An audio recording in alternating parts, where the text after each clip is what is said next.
ناظرین آداب، میں آپ کا میزبان ظہیر، آپ دیکھ رہے ہیں A1 ٹی وی۔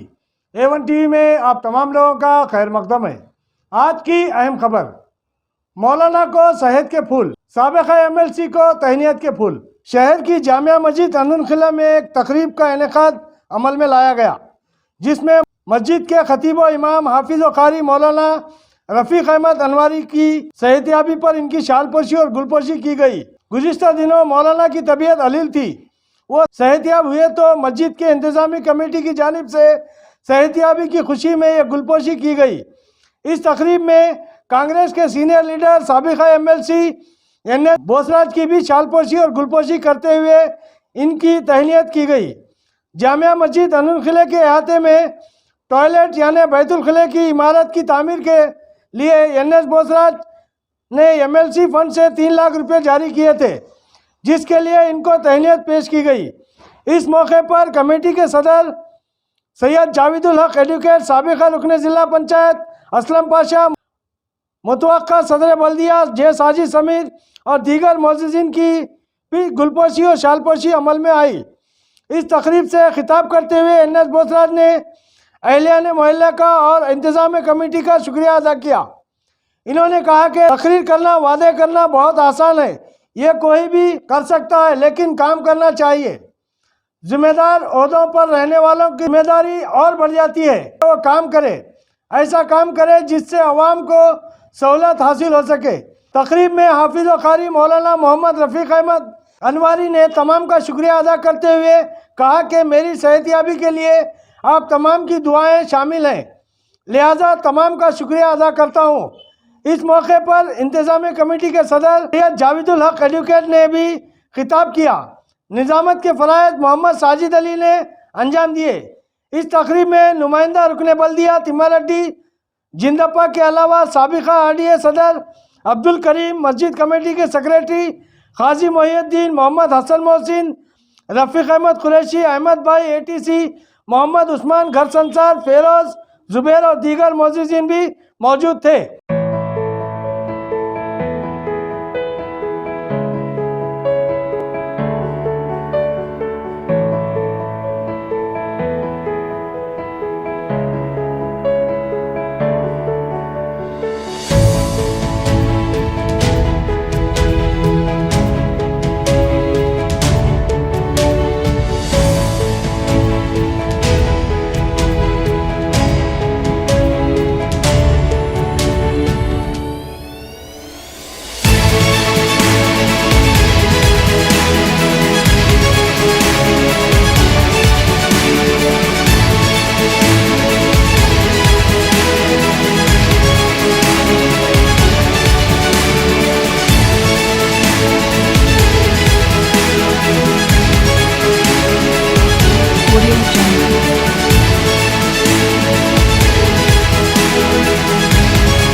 والصلاة والسلام على سيد الأنبياء والمرسلين أما بعد فأعوذ بالله من الشيطان الرجيم بسم الله الرحمن الرحيم إن الله وملائكته يصلون على النبي يا أيها الذين آمنوا صلوا عليه وسلموا تسليما اللهم صل على سيدنا مولانا محمد وعلى آل سيدنا مولانا محمد وبارك وسلم عليه صلاة وسلام عليك يا رسول الله۔ عالی جناب NS بوسرا صاحب MLC، والی جناب تماریڈی صاحب کونسلر اندرالخلا، والی جناب ساجد صاحب و سمیر صاحب و انتظامی کمیٹی کے صدر جاوید الحق صاحب و قاضی محی الدین صاحب و دیگر تمام منتظمین و حاضرین کرام، یہ مسجد، اس کی ہسٹری 400 سال سے زیادہ کی ہے، 400 سالہ تاریخ رکھتی ہے۔ اس مسجد میں جس بزرگ کی ہم زیارت کر کے آئے ہیں ان کی بڑی کرامت ہے، ان کی ہی کرامت ہے کہ یہ مسجد امن و امان کے ساتھ چل رہی ہے۔ وہ کرامت جو زندہ ہے وہ آج آپ کے سامنے بتاتا ہوں۔ مسجد میں، اس مسجد میں، یوں تو پورے ضلع کی بڑی مسجد ہے، مگر اس مسجد میں مسلمانوں میں سے ہر فرقے کے مسلمان یہاں آتے ہیں، ہر جماعت کے مسلمان یہاں آتے ہیں، مگر کوئی کسی کے ساتھ لڑتا نہیں۔ یہ اتحاد جو ہے اس مسجد میں یوں نظر آتا ہے، مل جل کر سب نماز پڑھتے ہیں، عبادت کرتے ہیں۔ یہ اس بزرگ کا سایہ ہے، کرم ہے۔ وہ نیز مسجد کے تعمیر کے وقت اتنا بڑا گنبد لوگ دیکھ کر سوچتے ہیں اتنا بڑا گنبد کتنے پیسے لگائے ہوں گے، کہاں سے لائے ہوں گے۔ ہسٹری یہ ہے کہ اس مسجد کی طرف سے ایک پیسہ چندہ کرنے کے لیے کہیں باہر نہیں گئے، اور یہ بھی بتا دوں ایک پیسہ بھی کبھی کہیں سے باہر سے نہیں آیا، سارا پیسہ مسجد میں نماز پڑھنے والوں کے چندے میں ہوا۔ جبکہ آپ دیکھیں گے نماز پڑھنے جو یہاں آتے ہیں کوئی کروڑ پتی نہیں آتے، روز کی کمائی والے یا دفاتر قریب ہونے کی وجہ سے وہ لوگ آتے ہیں۔ اسی میں ہفتہ واری چندہ ہوتا تھا، کام ہوتا تھا، ایسا کام ہو گیا، اللہ کا کرم ہے۔ مگر ہر ایک کام کا ایک وقت ہوتا ہے۔ اس مسجد میں لگ بھگ 4000 سے زیادہ لوگ جمعہ کے دن آتے ہیں، اور عیدین کے وقت بڑی رات جب آتی ہے تو 5000 سے زیادہ لوگ جمع ہوتے ہیں۔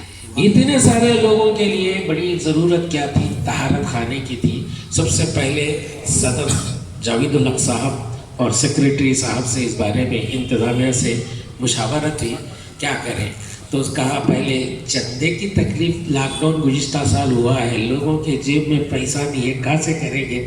اس بات کے پیش نظر ہم نے چاہا کہ کچھ احباب کو اس طرف متوجہ کرائیں، تو آپ کے پاس رجوع ہوئے، آپ نے ایک فنڈ دینے کا وعدہ کیا، مگر وقت اور پریڈ کی وجہ سے وقت پر ہمارا کام نہیں۔ پھر بعد میں جاوید الحق صاحب وعدہ کر کے لانے کے بعد کام تو شروع ہوا، اور جیسا کہ کل کی تقریب میں بھی آپ کو معلوم ہوا، ہر ایک نے اپنے طور پہ تعاون کیا ہے۔ میں سمجھوں گا کہ یہ آپ کی اس مسجد کے ساتھ عقیدت مندی انشاءاللہ آپ کو دنیا میں بھی کامیابی سے سرفراز کرے گی، آخرت میں بھی اللہ اس کا آپ کو اجر دے گا۔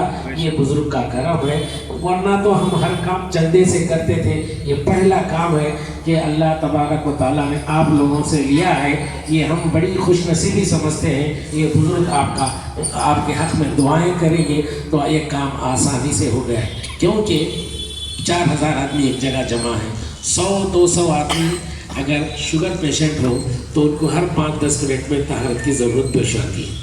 اب ایسے وقت میں صرف 4 طہارت خانے تھے ہمارے پاس، بڑی مشکل تھی، پانی کا بڑا مسئلہ تھا۔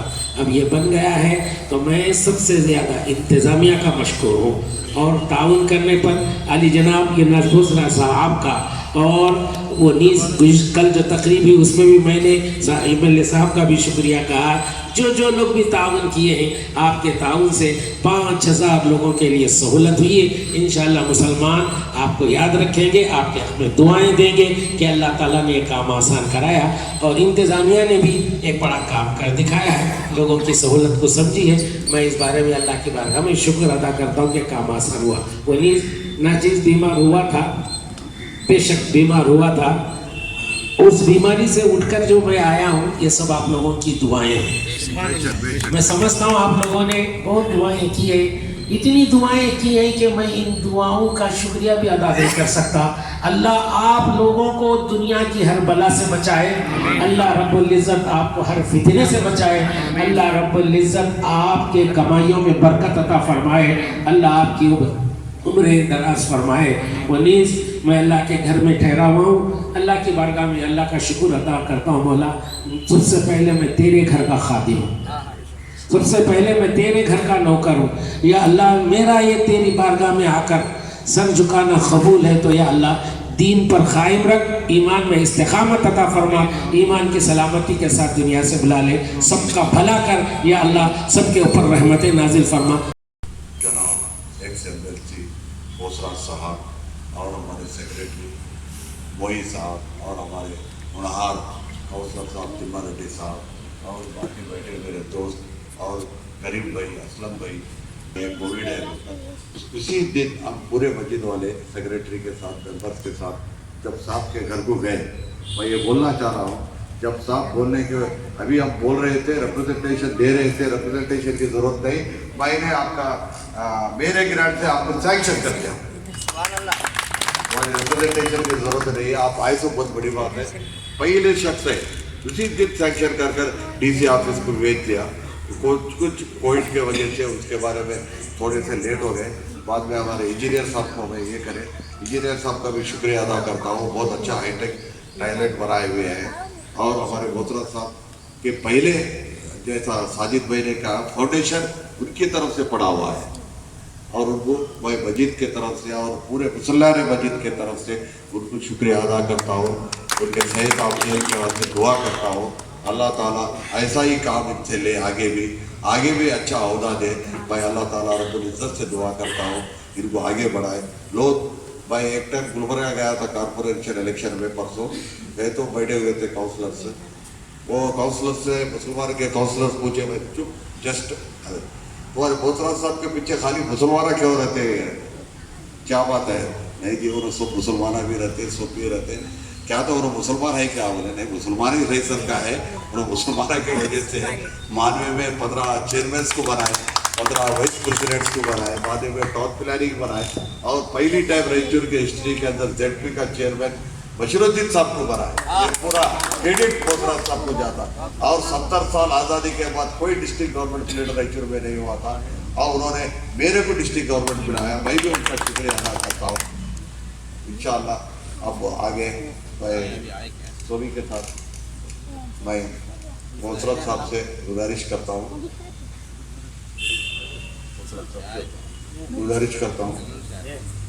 आप बात करते हैं, बोल जिधर पर कल बासा बोल मस्जिद के सेक्रेटरी, खाजिन और हर रुकन और हमारी तामीरी इंजीनियर का और दीगर मामिनीन हजरात का तहे दिल से शुक्रिया अदा करता हूँ कि ये काम बड़े मुस्तक़बिल से अंजाम को पाया।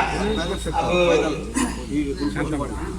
एमएलए साहब हमारे साबिक़ा एमएलसी जन्नत बोसरा साहब की गुलपोशी करना चाहें, शालपोशी करना चाहें वो आएँ, और मैं जनाब हमारे मस्जिद हज़ारा बेग के बहुत ही मुहर्रिक और फ़आल शख्सियत जनाब फिदा मोहम्मद साहब का भी हमारे इस प्रोग्राम में इस्तकबाल करता हूँ। उनसे भी ख्वाहिश करता हूँ कि वो जन्नत बोसरा साहब की गुलपोशी करें। जनाब अहमद साहब एटीसी कंपनी के मालिक, उनसे भी गुजारिश है कि वो अंदर सामने आए और मेहमानों की गुलपोशी और शालपोशी करें। सेक्रेटरी साहब भी शुक्रिया कर रहे हैं भाई, दो अल्फाज ये बच्चे ये चलो गुलपोशी और शालपोशी करते हैं।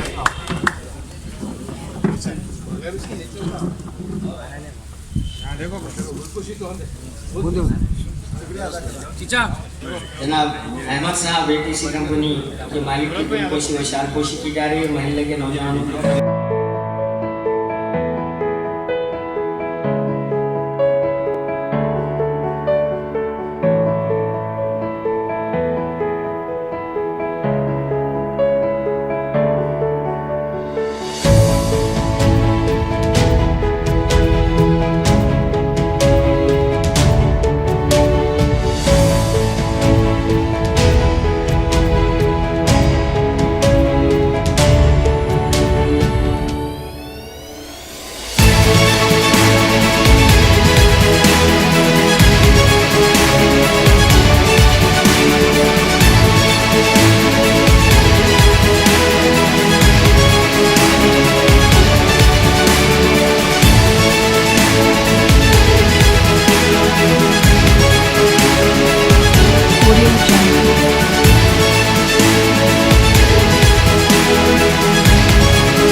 ಸದಸ್ಯ. ಈ ಕಾರ್ಯಕ್ರಮದಲ್ಲಿ ಭಾಗವಹಿಸತಕ್ಕಂಥ ಎಲ್ಲ ಅಣ್ಣನವರು, ಈ ಮಜೀದಿನ ಅಧ್ಯಕ್ಷರಾಗಿರ್ತಕ್ಕಂಥ ಜೇವನಾಕರಿಗೂ, ಕಾರ್ಯದರ್ಶಿಗಳಿಗೂ, ಸದಸ್ಯರಿಗೂ, ಟ್ರೆಜರರ್ಗೂ ಮತ್ತು ಇಲ್ಲಿ ಆಗಮಿಸತಕ್ಕಂಥ ಎಲ್ಲ ಈ ಭಾಗದ ಎಲ್ಲ ಮುಸಲ್ಮಾನ್ ಬಾಂಧವರಿಗೂ ಮತ್ತು ನಮ್ಮ ಜೊತೆಯಲ್ಲಿ ಆಗಮಿಸತಕ್ಕಂಥ ಈ ಚರಣ ವಾರ್ಡ್ನ ಸದಸ್ಯರಾಗಿರ್ತಕ್ಕಂಥ ತಿಮ್ಮಾರೆಡ್ಡಿ ಇವರಾಗಿರ್ತಕ್ಕಂಥ ಸಮೀರ್ ಅವರಿಗೂ, ಶಾಂತಪ್ಪನವರೆಗೂ, ಜಂದಪ್ಪನವರೆಗೂ, ಅಸ್ಲಾಂ ಪಾಷಾ ಅವರಿಗೂ, ಶಿವಮೂರ್ತಿ ಅವರಿಗೂ, ಕರೀಂ ಅವ್ರಿಗೂ ಎಲ್ಲರಿಗೂ ನಮಸ್ಕಾರಗಳು ತಿಳಿಸಿ, ಈ ಮಸ್ಜಿದ್ಗೆ ನಮಗೂ ಸಂಬಂಧ ಬಹಳ ವರ್ಷಗಳಿಂದ. ನಮ್ಮ ದೇವರ ತಂದೆಯವರು ನಮ್ಮಲ್ಲಿ ಕೋತಾಳದಲ್ಲಿ ರೆವಿನ್ಯೂ ಇನ್ಸ್ಪೆಕ್ಟರ್ ಆಗಿದ್ದರು, ಮಾನ್ಯಹಳ್ಳಿ ಕೋತಾಳದಲ್ಲಿ. ಅಲ್ಲಿಂದ ನಮಗೆ ಸಂಬಂಧ ಇದ್ದು ಅವರ ಹತ್ತಿಗೆ ಬರೋದು ಹೋಗೋದಾಗ ಅವ್ರು ಯಾವತ್ತೂ ಈ ಮಸ್ಜಿದಿನ ಬಗ್ಗೆ ಮಾತಾಡ್ತಿದ್ರು. ಮುಂದುವರೆದು ದಿವಂಗತ ವೆಂಕಟೇಶ್ ಆಗಿದ್ದು ನನಗೂ ಸಾಹಿಬರ ಹತ್ರ ಪರಿಚಯ ಆಯಿತು. ಅನೇಕ ಬಾರಿ ಅಲ್ಲಿ ಕೂತು ಅನೇಕ ಸಾರಿ ನಮಗೆಲ್ಲ ಮಾರ್ಗದರ್ಶನ ಕೊಡ್ತಿದ್ರು. ನೀತಿ ನಿಯಮ ಸಂವಿಧಾನದ ಬಗ್ಗೆ ಸಾಕಷ್ಟು ಹೇಳ್ತಿದ್ರು. ಪುರಾತನವಾದಂಥ ಈ ಮಸ್ಜಿದಿನಲ್ಲಿ ಇಲ್ಲಿರ್ತಕ್ಕಂಥ ಸುತ್ತಮುತ್ತಲಿರ್ತಕ್ಕಂಥ ಎಲ್ಲ ಏನು ಪ್ರಾರ್ಥನೆ ಬರ್ತಕ್ಕಂಥವ್ರಿಗೆ ಮತ್ತು ಇಲ್ಲಿ ಸಂದೇಶ ಕೊಡ್ತಕ್ಕಂಥ ಸಂದರ್ಭದಲ್ಲಿ ಅಕ್ಸಾವು ಯಾವಾಗಲೂ ಹೇಳ್ತಿದ್ರು, ಬಹಳ ಪುರಾತನವಾಗಿರ್ತಕ್ಕಂಥದ್ದು. ಮತ್ತು ಅದೇ ರೀತಿಯಾಗಿ ಸಾಹಿಬರ ಬಗ್ಗೆ ಯಾವಾಗಲೂ ನಾವು ಮಾತನಾಡ್ತಾ ಇರ್ತೀವಿ. ಹೀಗಾಗಿ ಜವಲಕ್ ಅವರು ಬಂದು ಇಲ್ಲಿ ಶೌಚಾಲಯ ಇಲ್ಲದ ಮಾತಾಡಿದಾಗ ಸರ್ಕಾರದ ಅನುದಾನದಲ್ಲಿ ಅವತ್ತು ಕೊಟ್ಟಿದ್ವಿ. ಮೊನ್ನೆ ಫೋನ್ ಮಾಡಿ ನಿನ್ನೆ 5:30 ಬರಬೇಕು, ಶಾಸಕರು ಬರ್ತಾ ಇದ್ದಾರೆ, ನೀವು ಬಂದು ಭಾಗವಹಿಸಬೇಕು ಅಂತಂದಾಗ ಅವನು ಈ ತಿಮ್ಮಾರೆಡ್ಡಿ ಮತ್ತು ನಮ್ಮ ಸ್ನೇಹಿತರ ಸಮಯ ಯಾರು ಸಿಕ್ಕಿಲ್ಲ. ಆ ಸಮಯದಲ್ಲಿ ಮಾಡಿ ನಾನು ಮತ್ತೊಂದು ದಿವಸ ಬಂದು ಸಾಹಿಬರಿಗೆ ಭೇಟಿಯಾಗಿ ಅವ್ರಿಗೆ ಆಶೀರ್ವಾದ ತಗೊಂಡು ಹೋಗ್ತೀನಿ ಅಂತ ಮಾತನ್ನು ಹೇಳಿದೆ ನಾನು. ಆದರೆ ಇವತ್ತು 10 ನಮ್ಮ ತಿಮ್ಮಾರೆಡ್ಡಿ ಅವರು ಬಂದರು, ಸಮೀರ್ ಅವರೆಲ್ಲ. ನಾಳೆ ನಾವು ಬರ್ತೀವಿ ಸರ್, ಎಲ್ಲರೂ ಕೂಡಿ ಹೋಗೋಣ, ಹೋಗಿ ಸಾಹಿಬರಿಗೆ ಭೇಟಿಯಾಗಿ ಬರೋಣ ಅಂತಂದ್ರು. ಆಯಿತು, 10:30 ಬರ್ತೀನಿ ಅಂತೇಳಿ ನಾವು ಇಷ್ಟೆಲ್ಲ ಕಾರ್ಯಕ್ರಮ ಮಾಡ್ತಾರೆ ನಮ್ಗೆ ಗೊತ್ತೇ ಇರಲಿಲ್ಲ. ನಾವು ಬಂದು ಸಾಹಿಬರಿಗೆ ಹಾರ ಹಾಕಿ ನಮಸ್ಕಾರ ಮಾಡಿ ಹೋಗ್ಬೇಕಂದ್ರೆ ತಿಮ್ಮಾರೆಡ್ಡಿ ಅವ್ರಿಗೆ ಹೇಳಿದೆ. ಆದರೆ ಈ ಸಂದರ್ಭದಲ್ಲಿ ತಾವು ಅಧ್ಯಕ್ಷರು, ಸದಸ್ಯರು ಮತ್ತು ಈ ಭಾಗದೆಲ್ಲ ಹಿರಿಯರೆಲ್ಲ ಬಂದು ಭಾಗವಹಿಸಿದಾಗಿ ತಮ್ಮೆಲ್ಲರಿಗೂ ನಾನು ನನ್ನ ವೈಯಕ್ತಿಕವಾಗಿ ನಮ್ಮ ಸ್ನೇಹಿತರ ಪರವಾಗಿ ತಮಗೆ ನನ್ನ ಕೃತಜ್ಞತೆಗಳು ಸಲ್ಲಿಸಿ, ಇವತ್ತು ಯಾವುದೇ ಅಭಿವೃದ್ಧಿ ಕೆಲಸಗಳು ಆಗಬೇಕಂದ್ರೆ ನಮಗೆ ಮಾರ್ಗದರ್ಶನ ಬಹಳ ಮುಖ್ಯ. ಸಾಹಿಬರು ಹೇಳ್ತೀರಿ, ಈ ರೋಡ್ ಯಾವಾಗ ಒಂದ್ಸಲ ನೀವು ಹೇಳಿದ್ರಿ, ನಾವು ಯಾವುದೋ ಒಂದು ಸ್ಥಳಕ್ಕೆ ಬಂದಾಗ ನೀರು ನಿಂತಿರ್ತೀನಿ ಹೊರಗಡೆ, ಆ ನೀರು ನಿಂತ ಇದೆ ಅಂತಂದಾಗ ನಾನು ರಾಯಚೂರಿನಲ್ಲಿ ಮೊದಲನೇ ಕಾರ್ಯಕ್ರಮ ಮಾಡಿದ್ದು ಈ ರಸ್ತೆ ಅಂಬೇಡ್ಕರ್ ಸರ್ಕಲ್ನಿಂದ ತೀರ್ಕಂದಿಲವರೆಗೂ 5 ಕೋಟಿ ರೂಪಾಯಿ ಕೊಡಿಸಿದ್ದು ನಾನು ಲೆಟರ್ ಮೇಲೆ. ಸಿ ರಸ್ತೆ ಮಾಡಬೇಕು, ಫುಟ್ಪಾತ್ ಮಾಡಬೇಕು, ಲೈಟ್ ಹಾಕಬೇಕು. ಮತ್ತು ಮಾಡುವಂಥ ಸಂದರ್ಭದಲ್ಲಿ ನಾನು 4-5 ಬಾರಿಗೆ ಕಾಂಟ್ರಾಕ್ಟರ್ ಇಂಜಿನಿಯರಿಂಗ್ ಕರ್ಕೊಂಡು ಬಂದು ನಾನು ಆ ರೋಡ್ ಸಹಿತ ನೋಡಿದೆ. HKDB ಸೆಕ್ರೆಟರಿ ನಮ್ಮ ದೋಸ್ತರಿದ್ರು, ಅವರು ವಿಶ್ವಾಸದಲ್ಲಿ ಅವ್ರ ಸಹಿತ ಕರ್ಕೊಂಡು ಬಂದರು. ಮಹಿಳಾ ಸಮಾಜದಲ್ಲಿ ಕರ್ಕೊಂಡು ಹೋಗಿ ನೋಡಿ ತೋರಿಸಿದ್ವಿ. ಇದು ಬಹಳ ಮುಖ್ಯವಾದ ರೋಡು. ಬಸ್ ಸ್ಟ್ಯಾಂಡ್ ಬರಬೇಕು, ಪುರಸಭಾ ಬರಬೇಕು, ತಹಸೀಲ್ ಆಫೀಸ್ ಬರಬೇಕು, DDP ಆಫೀಸ್ ಬರಬೇಕು, ಮಸೀದಿಗಳು ಬರಬೇಕು ಮತ್ತು ಮುಂದೆ ಹೋಗ್ತಕ್ಕಂಥದ್ದು. ಅಲ್ಲಿವರೆಗೂ ನಾನು ಆ ರೋಡಿಗೆ ಮೊದಲನೇ ಬಾರಿಗೆ ಈ ರಸ್ತೆ ಮತ್ತು ಲೈಟ್ ಹಾಕ್ಸಕ್ಕಂಥ ಪ್ರಯತ್ನ ಮಾಡಿದೆ. ಯಾಕೆ ನಾನು ಈ ಮಾತಾಡ್ತಂದ್ರೆ, ಯಾರೇ ಜನಪ್ರತಿನಿಧಿ ಆಗಿರ್ತಕ್ಕಂಥವ್ರು ಜನರಿಗೆ ಅನುಕೂಲವಾಗುವಂತ ಕೆಲಸ ಮಾಡಲೇಬೇಕು. ಎಲ್ಲಿ ಜನರಿಗೆ ನಾನು ಮಾನ್ಯಲ್ಲಿದ್ದಾಗ ಯಾರು ಸ್ನೇಹಿತರು ಹೇಳ್ತಿದ್ರು 19 ಮಸೀದಿ ಇದ್ವು, ಈಗ 25 ಆಗ. ಈಗ ನಾನು ಪ್ರತಿ ರಂಜಾನಿಗೆ ಎಲ್ಲ ಮಸೀದಿಗೆ ಹೋಗಿ ಬರ್ತಿದ್ದೆ. ಹಾಗಾಗಿ 19 ಮಸೀದಿಗೆ ರಸ್ತಾನ ಮಾಡಿದೆ ಬಸ್. ಯಾಕಂದ್ರೆ ಮಸೀದಿನಾಗ ಹೋಗುವಂತ ಸಂದರ್ಭದಲ್ಲಿ ಹಂದಿಗಳು ಬರ್ತಕ್ಕಂಥದ್ದು, ಕೆಟ್ಟು ನೀರು ಬರ್ತಕ್ಕಂಥದ್ದು, ಡ್ರೈನೇಜ್ ನೀರು ಬರ್ತಕ್ಕಂಥ ಆಗಬಾರ್ದು ಅಂತೇಳಿ CC ರೋಡ್ಗಳು ಮಾಡಿದೆ ಎಲ್ಲ ಮಸೀದಿ. ಅದೇ ರೀತಿಯಾಗಿ 2 ಮಠ ಇತ್ತು ಸ್ವಾಮಿಗಳು, ಆ 2 ಮಠಕ್ಕೂ CC ರೋಡ್ ಮಾಡಿದೆ. ಅದರಾಗೆ 8-9 ದೇವಸ್ಥಾನಗಳಿತ್ತು. ಆ 8-9 ದೇವಸ್ಥಾನ ಫಸ್ಟ್ MLA ಆದ್ಗಳು 1999ರಲ್ಲಿ 1919ನಲ್ಲಿ ಫಸ್ಟ್ ಮಾಡಿದ ಕೆಲಸ ಇದೆ. ನಾವ್ ಯಾಕಂದ್ರೆ ಒಳ್ಳೆ ಮನಸ್ಸಿಂದ ನಾವು ಮಸೀದಿಗೆ ಹೋಗ್ತೀವಿ, ಒಳ್ಳೆ ಮನಸ್ಸಿಂದ ಚರ್ಚಿಗೆ ಹೋಗ್ತೀವಿ, ಒಳ್ಳೆ ಮನಸ್ಸಿಂದ ದೇವಸ್ಥಾನಕ್ಕೆ ಹೋಗ್ತೀವಿ. ಹೋದಂತ ಸಂದರ್ಭದಲ್ಲಿ ಕಸರ್ನಲ್ಲಿ ಹಂದಿಗಳು ಬರ್ತಕ್ಕಂಥ ಸಂದರ್ಭದಲ್ಲಿ ಹೋಗಬಾರದು ಅಂತ ಉದ್ದೇಶಕ್ಕೆ ಫಸ್ಟ್ ಆ ಕೆಲಸ ಮಾಡಿದ್ರು. 19 ಮಸೀದಿಗೆ, 8 ದೇವಸ್ಥಾನಕ್ಕೆ, 2 ಮಠಕ್ಕೆ, 9 ದೇವಸ್ಥಾನಗಳಿಗೆ. ಸೊ ಅದು 1 ವರ್ಷದಲ್ಲಿ ಆ ಕೆಲಸ ಮುಗಿಸಿದ್ರು ನಾನು. ಸೊ ಉದ್ದೇಶ ಇಷ್ಟೇ, ಏನೇ ಮಾಡಬೇಕಾದ್ರೆ ಜನರನ್ನು ನಾವು ಪಬ್ಲಿಕ್ ಇಂಟ್ರೆಸ್ಟ್ ನೋಡ್ಕೊಂಡು ಅವರ ಅನುಕೂಲತೆಗಳಿಗಾಗಿ ಸರ್ಕಾರವನ್ನು ಮಾಡಬೇಕಾಗಿದ್ದ ಕೆಲಸ ಯಾರೇ ಜವಾಬ್ದಾರಿ ಇದ್ದವರು ಇವತ್ತು ಇವರೆಲ್ಲ ಕೌನ್ಸಿಲರ್ಸ್, ಅನೇಕ ಕೌನ್ಸಿಲರ್ಸ್ ಬಂದಾರ, ಸೀನಿಯರ್ಸ್ ಇದ್ದಾರೆ, ಉಪಾಧ್ಯಕ್ಷರು, ಅಧ್ಯಕ್ಷರು ಆಗುವವರು ಇದ್ದಾರೆ, ಎಲ್ಲ ಇಲ್ಲಿದ್ದಾರೆ. ಯಾವುದೇ ಕೆಲಸ ಮಾಡಬೇಕಾದ್ರೆ ನಾವು ಮಾಡುವಂತ ಕೆಲಸ ಅದು ಜನರಿಗೆ ಉಪಯೋಗ ಆಗಿರ್ಬೇಕು. ಆ ದಿಶೆಯಲ್ಲಿ ಕೆಲಸ ಮಾಡಲಿಕ್ಕೆ ನಮ್ಮೆಲ್ಲ ಸ್ನೇಹಿತರು ಪ್ರಯತ್ನ ಮಾಡಬೇಕು. ನಾನು ಅದಕ್ಕೆ ತಿಮ್ಮಾರೆಡ್ಡಿ ಅವ್ರಿಗೆ ಹೇಳ್ತಾ ಇರ್ತೇನೆ, ಒಳ್ಳೆ ಅವಕಾಶ ಸಿಕ್ಕಿದೆ. ನಿಮ್ಮ ಏರಿಯಾದಲ್ಲಿ ನಿಮಗೆ ಕೌನ್ಸಿಲರ್ ಆದ್ರೆ ಏನು ಆಗ್ತಿದ್ದಿಲ್ಲ. ನಿಮಗೆ ಅದೃಷ್ಟಕ್ಕೆ ಅಲ್ಲಿ ರಿಸರ್ವೇಶನ್ ಆಯಿತು, ನೀವು ಕೌನ್ಸಿಲರ್ ಆಗಿ ಎಲ್ಲರೂ ಆಸೆಯಿಲ್ಲ, ಮೌಲಾನಾ ಸಾಹೇಬ್ ಆಸೆಯಿಲ್ಲ, ಎಲ್ಲರೂ ಆಸೆಯಿಲ್ಲ, ನೀವು ಆಗಿದ್ದೀರಿ. ಅದನ್ನು ಮರ್ಯಾದೆ ಉಳಿಸ್ಕೊಂಡು, ಗೌರವ ಉಳಿಸ್ಕೊಂಡು 5 ವರ್ಷ ನೀವು ಕೆಲಸ ಮಾಡಬೇಕು. ಎಲ್ಲರೂ ಒಳ್ಳೆ ಕೆಲಸ ಮಾಡಿದ್ರೆ ನೀವು ಮುಂದೆ ನಿಮ್ಮ ರಿಸರ್ವೇಶನ್ ಸಿಗದಲ್ಲ, ಬೇರೆ ಕಡೆ ಹೋಗ್ತೀರಿ, ಬೇರೆಯವ್ರು ಬರ್ತಾರೆ. ಅದೇ ತಿಮ್ಮಾರೆಡ್ಡಿ ಅವರು ಬಹಳ ಒಳ್ಳೆ ಕೆಲಸ ಮಾಡಿದ್ರೆ ಅಂತೇಳಿ ಅನ್ಸ್ಕೊಂಡ್ರೆ ನೀವು ಮಾರ್ಗದರ್ಶನ ಆಗ್ತದೆ ಮುಂದೆ ಬಂದವ್ರಿಗೆ. ಆ ರೀತಿಯಾಗಿ ನೀವು ಮಾಡ್ಕೊಂಡು ಹೋಗ್ಬೇಕಾದ್ರೆ ನನಗೆ ತಿಳಿದಾಗ ಎಲ್ಲರೂ ಎಲ್ಲ ಬೆಟ್ಟ ಆಗ್ತಿರ್ತಾರೆ, ಒಳ್ಳೆ ಕೆಲಸ ಮಾಡ್ತಾರೆ, ಎಲ್ಲ ಒಳ್ಳೆ ಸಂಬಂಧ ಐತೆ ಅಂತ ಹೇಳ್ತಾರೆ.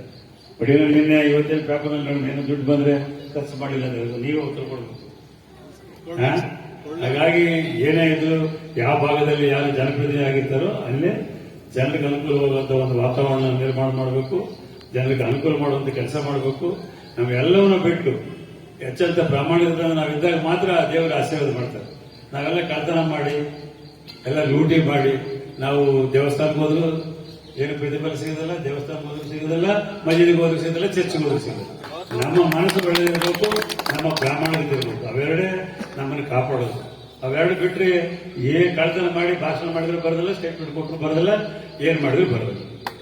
ಅದು ಕರಿಬೇಕು ಜನಪ್ರತಿನಿಧಿ ಆದ. ಒಬ್ಬ ಜನಪ್ರತಿನಿಧಿ ಸರಿಯಾಗಿದ್ರೆ, ಪ್ರಾಮಾಣಿಕರಿದ್ರೆ 3 ಲಕ್ಷ ಆ ಕ್ಷೇತ್ರದಲ್ಲಿದ್ದಂಥವ್ರಿಗೆ ಅನುಕೂಲ ಆಗ್ತದೆ. ಪ್ರಾಮಾಣಿಕ ಇದ್ದವರಿದ್ರೆ ಕೆಲಸ ಮಾಡೇ ಮಾಡ್ತಾರೆ. ಆ ಪ್ರಾಮಾಣಿಕತೆ ಬೇಕು. ಒಬ್ಬನೇ ಪ್ರಾಮಾಣಿಕ ಇದ್ರೆ ಸಾಕು, 3 ಲಕ್ಷ ಜನರ ಕುಟುಂಬಗಳಿಗೆ ಅನುಕೂಲ ಆಗ್ತದೆ ವಾತಾವರಣ. ಒಬ್ಬನ ಅಪ್ರಾಮಾಣಿಕ ಇದ್ರೆ 3 ಲಕ್ಷ ಫ್ಯಾಮಿಲೀಸ್ಗೆ ತೊಂದರೆ ಆಗ್ತದೆ. ಇದು ಆಗಬಾರ್ದು.